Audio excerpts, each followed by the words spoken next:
going on YouTube? It's your boy Vince, and today we are back with another reaction. Today we're going to into 5 female cops getting caught with inmates. Now, me personally, if I was one of these cops, I wouldn't be caught with none of these inmates. What? I mean, they do be buff though. What did he say? Why did I say that? But do you know how bored and dirty you have to be to do that?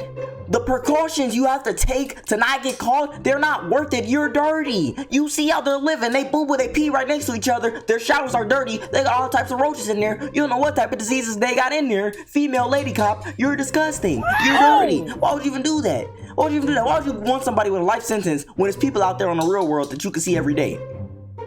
You take your job too serious, you need to quit. So we finna get into this video and see these lady cops, so let's get into it, let's go. When Rihanna sang "We Found Love in a Hopeless Place,"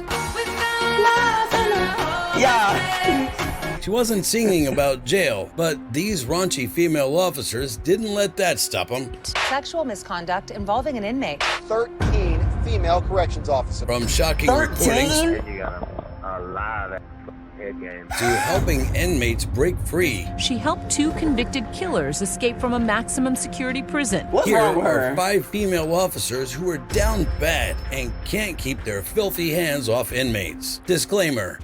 Meet Kawana Jenkins. This corrections officer let an inmate make a video while she was doing the most shocking thing imaginable. What was she Kawana faced doing? 11 charges, including 5 counts of violating an oath by a public officer Dang. and 1 count of giving an inmate a prohibited item. In the early What'd she hours give of him? January 28, 2023, correction officers with the Fulton County Jail conducted a shakedown on the maximum security wing. They seized over a dozen weapons, contraband, and 11 phones. As officers looked through the phones, they stumbled on a video of one of their own, 36-year-old Kawana Jenkins with inmate Jamal Ward. Oh my 20-year-old Jamal God. was awaiting trial for a 2022 murder and facing 6 other charges. In another That's video, what I don't understand, bro. He's a murderer. Like, the maximum security prison. What's wrong with you? They're crazy in there. What if he just decided, oh, it's time for me to snap back and just started choking you and beat you up and killed you? Now you would have been looking dumb. Kawana was seated in a chair and filmed by an unidentified inmate. His index finger disappeared into her mouth as she simulated, well, you know what.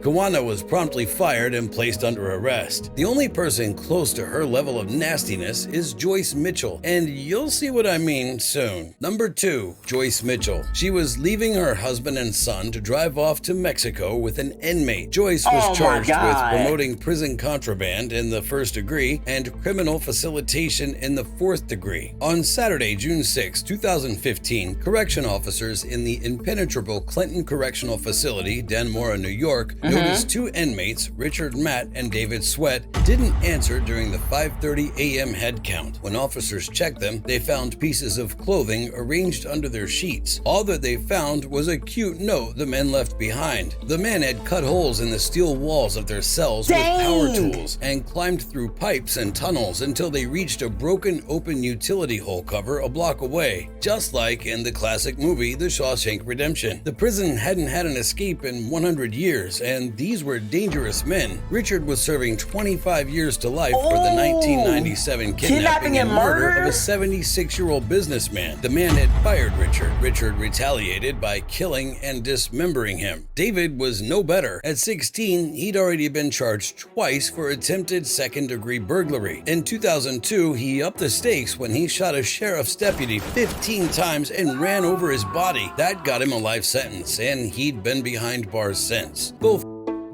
I know okay, I'm not pausing like y'all, I'm sorry. I'm not gonna keep pausing, but I know for darn sure she read those case files with a straight face. She read those case files with a straight face. Okay, murder, shot him 15 times, rolled over his body, killed him because he fired him. Ooh, that's a rough one. Okay, let me still let him escape. He's cute. What?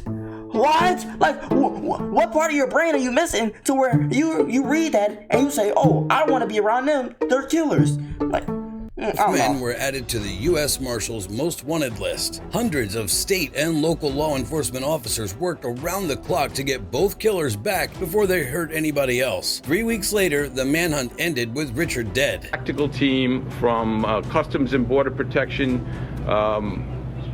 met up with Matt in the woods, challenged him, and he was shot dead. David was captured in a hideout just a mile from the Canadian border. By then, the authorities had answered the one question on everybody's mind. How? We want to find out exactly what happened. Yeah. And one of the big questions is, where did the tools come from? The day the men had made their great escape, Joyce Mitchell, an instructor in the prison's tailor shop, had checked herself into the hospital with a case of nerves. A week later, the police knew she had much to be nervous about. The 51-year-old had been very busy behind bars. She had eyes on David. She would buy him homemade food and contraband. She's After weird. her shift, the two would disappear into a sewing shop storage closet for at least a half hour. Surprisingly, David wasn't the only one she was carrying on with. Joyce had a relationship with Richard Matt, sending him risque notes and nude pictures. In time, she convinced prison officials to move David to the cell next to Richard. Before the escape, Joyce snuck in some tools for the men: hacksaw blades, 2 chisels, and a punch. The 51-year-old also planned to meet them at midnight and run away together to Mexico. She ugly. The officers Oh! confronted Joyce with what they knew. Her husband, who also worked at the prison, took to the news supporting his wife. I just couldn't believe it. Her reaction when she said they really escaped. Supporting his wife? That's the way I left it at that. And You've known her for 21 years. You looked in her eyes. Nothing seemed unusual nothing about her She looked expression or her shocked. And when demeanor? I said they want to talk to us, because we know them, we're to help out. Later on, she changed her story. You know, people need to know that I was only trying to save my family. Joyce What? claimed the men had threatened to kill her husband if she didn't help, but the police already knew she was lying. Joyce pleaded guilty. If this seems like the dumbest officer ever, It is. trust me, it gets worse. No, her it doesn't. replacement was stupid enough to fall for the exact same trick. Number 3, Denise Prell. If the inmates at Clinton Correctional Facility thought Cupid was done with them, they were in for a big surprise. Denise was facing 25 charges, including promoting prison contraband, abuse in the 3rd degree, and 23 counts of official misconduct. In How much September jail time is that? 2015, just 3 months after Joyce Mitchell helped convicted murderers Richard Matt and David Sweat break out of the maximum security state prison, 39-year-old Denise Prell was hired to replace Joyce as the new training supervisor. Joyce was already serving. Oh, you're lying. You're lying. You're lying. At the same prison? You're lying. You saw this lady just go to jail for the same thing, and you proceeded to do the same thing?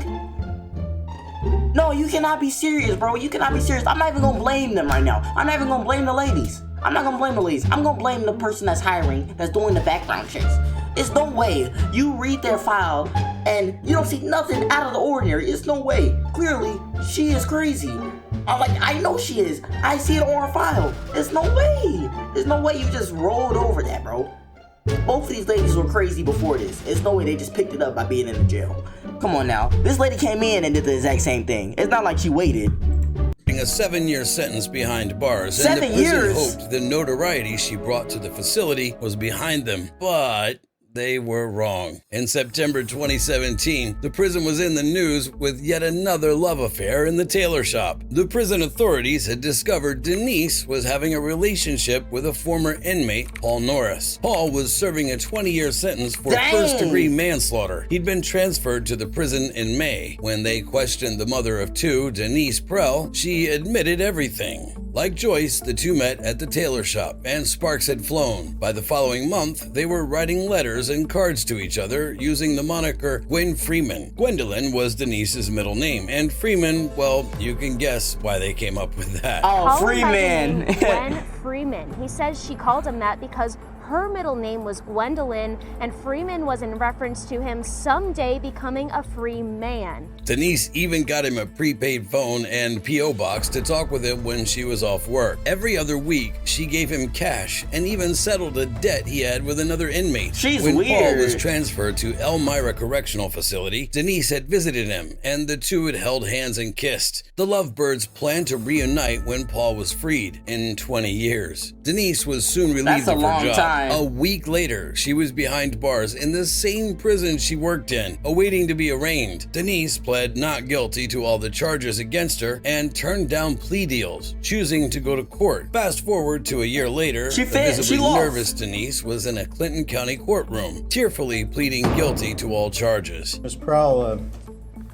your criminality in this matter, which you've pled guilty to, is difficult, if not nearly impossible, to understand in light of what this community went through. By then, Denise and her husband had divorced, and he...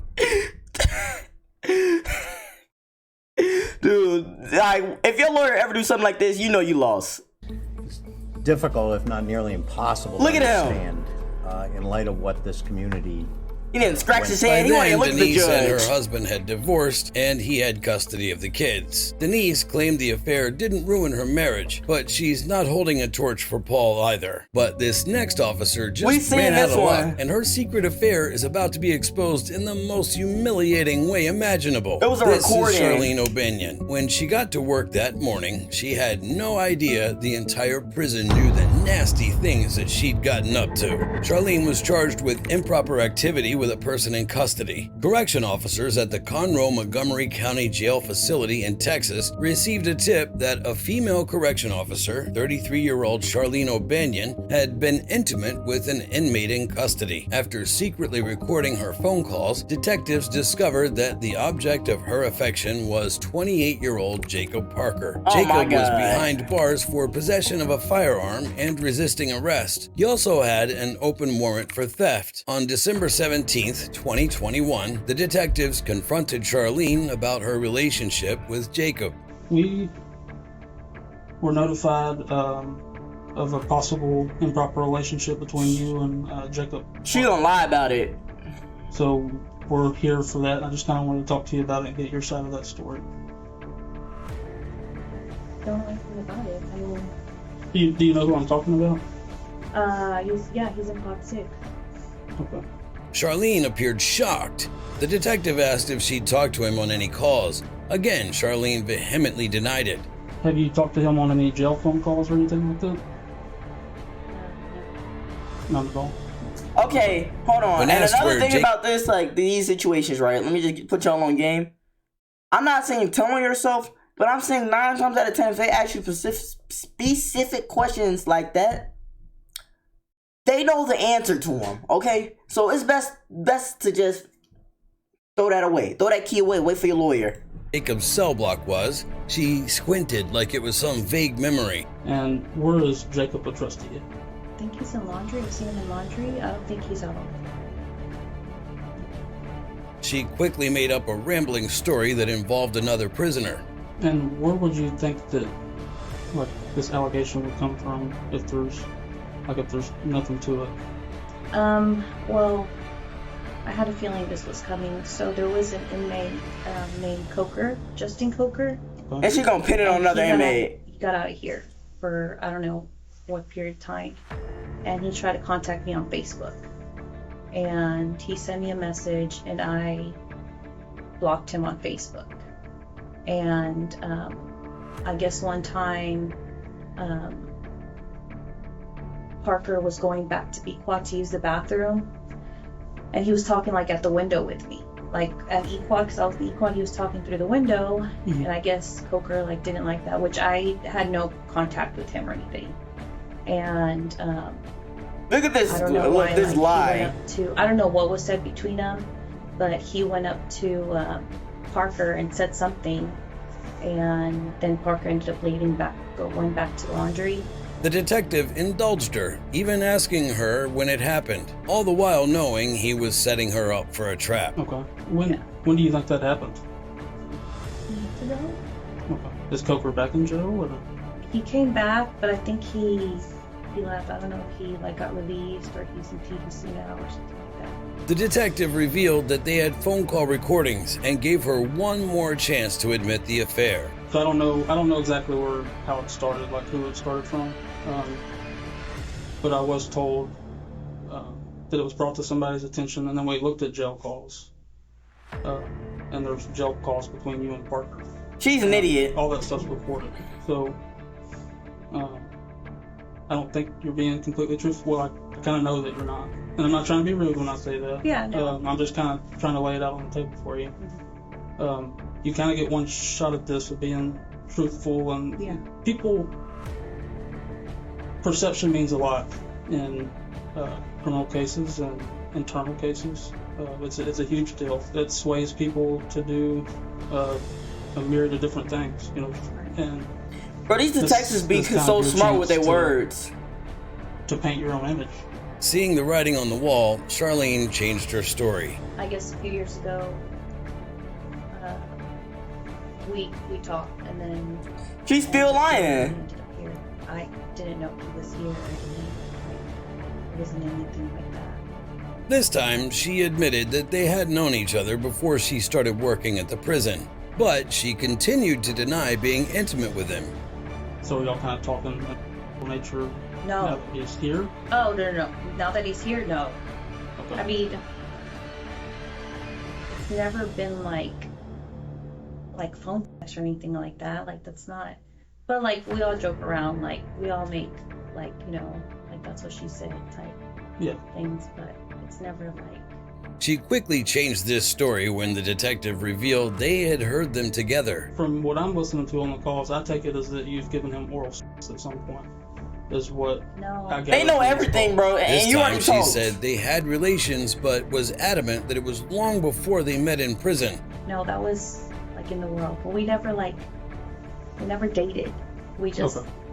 Even going as far as claiming that they'd met 3 years earlier through a friend. Can you kind of give me like more detail on like where y'all met and things like that? Like how did you come to know him and where this all happened at? We just met through friends. I don't remember where we went. Just make up some bar or something. Then we went to go eat somewhere. I don't know. He was with his friends. After giving them the runaround, Charlene grudgingly admitted that they talked to each other much, much more than she had let on. Okay, so y'all talk pretty regularly. When they asked her about a photograph that she'd mentioned during a call, Charlene brushed it off. I haven't listened to this, but apparently there may be some talk in the calls about like photographs. Have you given him any photographs? Oh.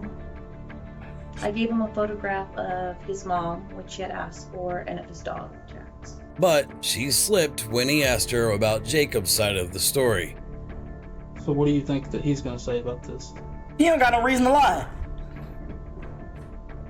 Would mean the same thing. Like when I told you that we had something going on, you know, a few years back, and he ended up here, and I saw him, and then, I mean, obviously, like, he already had my numbers. With Charlene's new story lined up, the detective was ready to confront her with her lies. So initially you said you kind of like played it off like you hardly knew him. I just... You kind of like stood there and thought... Oh, right now. Parker, yeah. I think he's in pod 6. But I just looked in the system, there was like almost 400 calls. Dang! So, that's daily. You see where I'm coming from? Kind of how it would seem from my point of view. 400 calls worth of lies. They gave her one more chance to make an admission. Instead, Charlene claimed she had a memory sickness. I said, we'll play it. Science dementia, I always forget like what I did yesterday. Yeah, I mean, if I hear it. To knock the bacteria out, the detectives played one of the recorded calls. Right, let's remind her. Go back. Baby, guess what? What, babe? I just won the blackjack game. Yeah. Oh, I'm on your ass. I need to clean that fridge out. I got a lot of stuff to clean and get rid of before you come home. I'm just kidding. Yeah. I don't know, you probably got this weird swing hanging from the ceiling. Candace probably thinks it's a swing set. Oh, if I had that section, you better believe I'd leave that sucker up for you. Would you really? Hell yeah.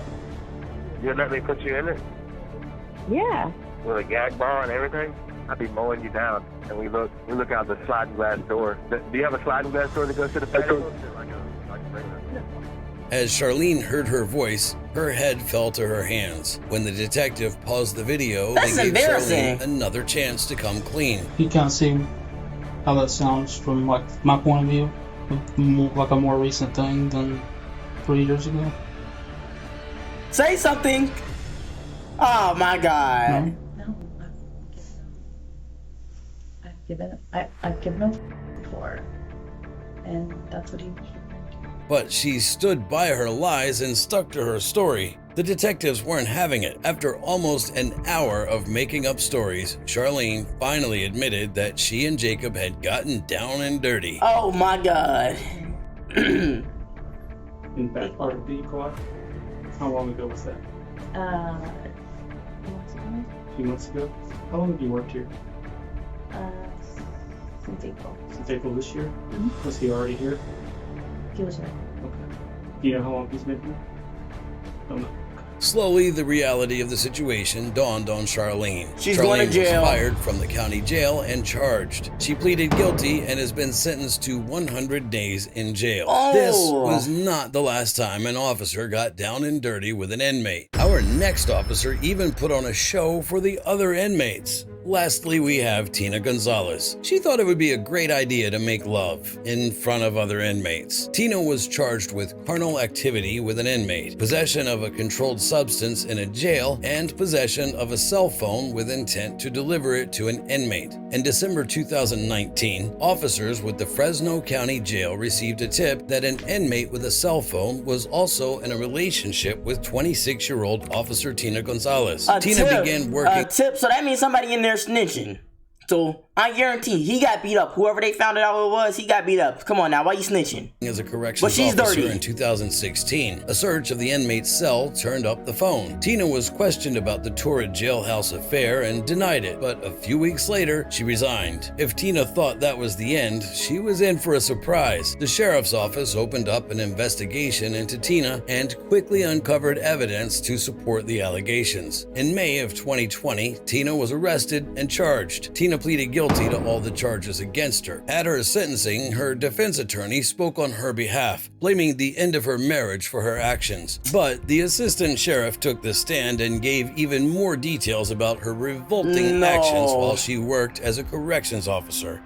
Cutting a hole in your pants to make it easier to have sex with an inmate and having intercourse in full view of 11 other inmates is something only a depraved mind can come up with. Yep, you heard that She's right. crazy. Tina would cut a hole in her uniform and have intercourse in clear view of all the other prisoners. As disgusting as that sounds, that was not the worst of it. Tina even told the inmate about searches and gave him razors. Communicated sensitive information to the inmate about individuals that were entering the inmate's pod, as well as times and places or times when the pod would be searched. If officers were hoping for any signs of remorse from her, they had another thing coming. Wow, Even after she getting big was jail caught, time. Tina continued to call the inmate and boast about what she had done. They hoped the judge would give her the maximum sentence of 3 years, but though the judge had harsh words for Tina, I think what you did was terrible, stupid. You ruined your career. You endangered your fellow officers. But I also believe that people can redeem themselves. What? You have the rest of your life to prove that. he sentenced her to 7 months behind bars and 2 years probation. This former corrections officer will serve her sentence at the jail she once guarded. 7 months? That's it? I'm not gonna lie. She probably, nah, the lady that helped him escape did the worst. That was the worst. But she's second worst. She was giving them razor blades, all types of stuff. I would have been furious if I walked in there to check his cell and he said, "Ha, gotcha." Slit my wrist. Now I'm dead. You know what I'm saying? I'd be furious. I'd be looking down to heaven like, let me down. Let me back down, God. I got some words for her. You know what I'm saying? Like, dude, like, what's wrong with these female cops? What's wrong with them? Like, that's just next level dirty, bro. It's millions of people on the outside, but you like, oh yeah, I want somebody from the inside. Like, I can kinda sorta understand if you knew them before they were on the inside and you just happen to work the same jail as them. Okay, I can see how that happens. But to meet somebody in the jail, you're dirty. You're dirty and you have no life. Go outside, go do something. Go explore. Find something to do in your downtime, dude. Why are you calling the jail when you're at home? Watch a show or something. You know what I'm saying? Like, dude, like, it's just dirty to me. It's just dirty. And maybe because I don't know. I've never actually been to a prison, but on YouTube and TV and stuff, it looks disgusting. I'm not gonna lie. It looks disgusting. It looks like it smells like old toenail juice and Kool-Aid. Like, it looks disgusting. So, I don't know, man. Y'all let me know what y'all thought about this video. And y'all know, dude, if y'all enjoyed the video, too much to comment, like button, notification button, subscribe button, all of them. Because guess what? You never catch me with an inmate. We're gone.